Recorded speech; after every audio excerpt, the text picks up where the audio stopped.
destinados, con la ventaja de que la tela también se podía transportar, se desmontaba del bastidor y se enrollaba, y al final una gran pieza podía quedarse reducida a un cilindro de pocos centímetros. Todo esto son ventajas pragmáticas, ¿no? Son ventajas que alguien que ha trabajado en la restauración o que pinta sabe muy bien lo que significan, pero además la tela supone otro tipo de ventajas.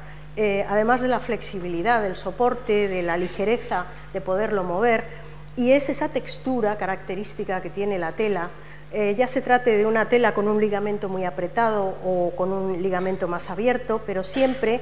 la tela genera una impronta, deja una marca en la superficie, en la capa pictórica, que define claramente, incluso a simple vista, lo que es un cuadro sobre lienzo que una tabla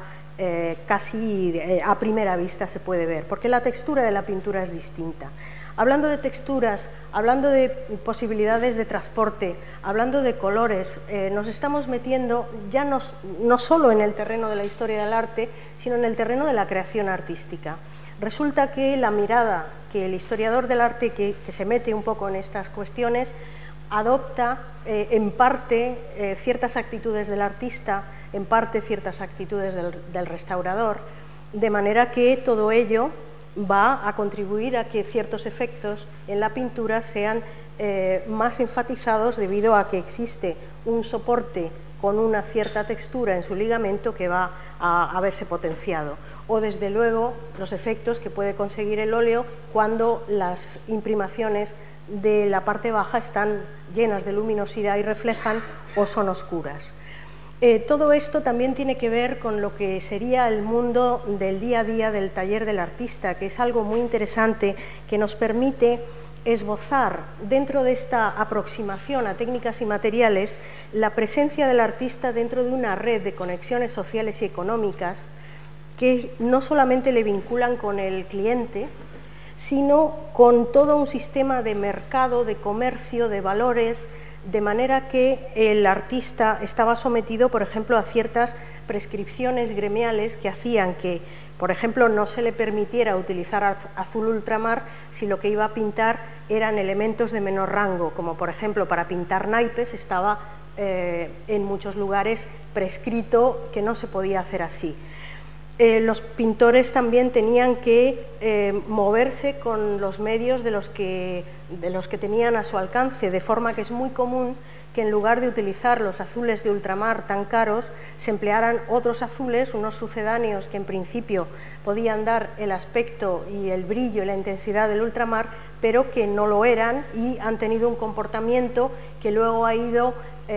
ofuscando la visibilidad de esos colores, de manera que es bastante común encontrar mantos de la Virgen que han sido realizados con azurita y esas azuritas se han oscurecido y al final son marrones. De manera que nuestra posición como historiadores del arte contemplando esos colores está en cierto modo traicionada por esas circunstancias que quizá no conocemos, que son las circunstancias de la vida del propio color.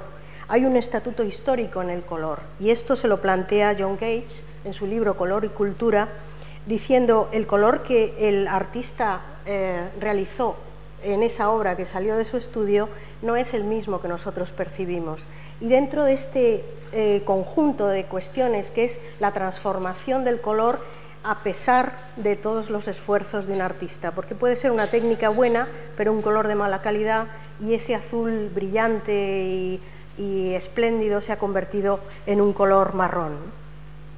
Hay que tener en cuenta, por lo tanto, tanto estos efectos como esas vinculaciones de los artistas con las redes de los vendecolori, por ejemplo, en las tiendas venecianas. Venecia era un emporio de la elaboración de los colores y la venta. Hay que tener en cuenta también cómo, debido a problemas económicos, el propio Tintoretto hizo uso de una cosa que en España se llamaba la laca de tundiduras, que era que los tundidores en las manufacturas textiles recogían trapos de telas ricas teñidas con cochinilla, con laca de cochinilla, las estrujaban, las cocían y extraían el tinte de esos trapos y los vendían a los coloreros, a los pintores, para que los utilizaran. De manera que en torno al artista y a su creación no solamente encontramos la cuestión de los encargos, la cuestión del estilo, la cuestión del aprendizaje y del pasado, sino que también vemos al artista inmerso en un conjunto de redes que hacen que la creación artística esté informada continuamente desde distintos puntos de vista. El caso de la alquimia que decía antes, el caso de las industrias de los colores, el caso de las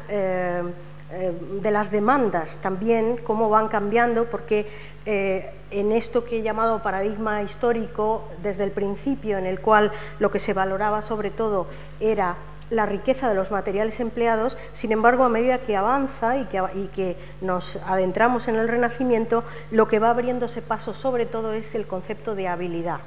el que el artista es capaz de una reproducción fiel o extraordinariamente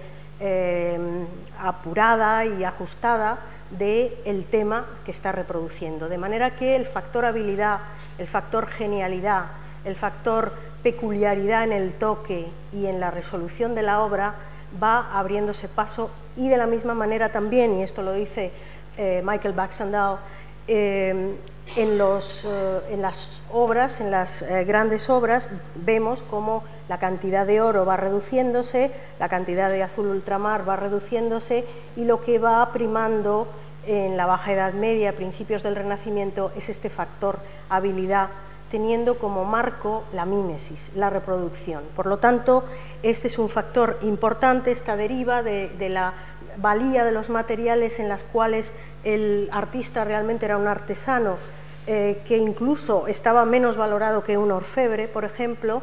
a tener un artista que es valorado por su habilidad, que puede elegir entre varias técnicas y sacarle una expresividad importante a esas técnicas, ¿no? En el terreno de la escultura es muy clara la presencia de los materiales nobles, ese mármol del que nos hablará además Mónica Wagner, un material extraordinario, sobre todo el mármol blanco de Carrara, llamado blanco de escultor. Bueno, pues con esa superficie, con esa dureza cristalina, dura, el artista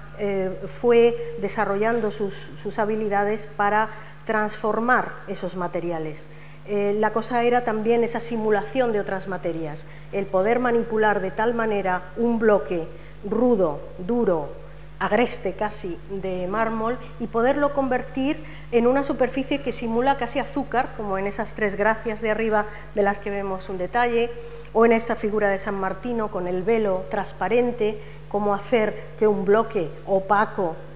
por más que sea blanco de mármol, pueda llegar a tener esa sensación de levedad, o, por supuesto, en ese detalle de Bernini, cómo hacer que los dedos se hundan en la carne y parezca realmente un cuerpo, ¿no? Esta lucha entre el artista y el material duro, en el caso de la escultura, está revestida de toda clase de sentidos míticos y de sentidos proteicos también.